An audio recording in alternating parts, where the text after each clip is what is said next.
In this simple video tutorial, I'm going to share with you how to change your cover photo on RedNote.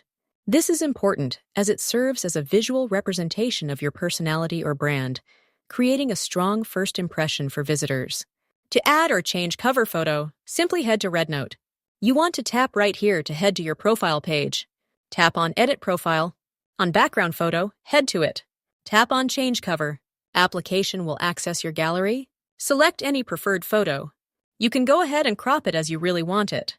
Once done, tap right here to save changes. Your cover photos will start loading. Go ahead and tap on Save to get on your profile page successfully.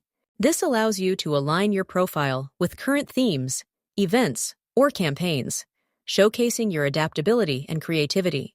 Well, that's how easy it is to add or change background photo on RedNote. And if you have any questions, just let me know in the comments section down below.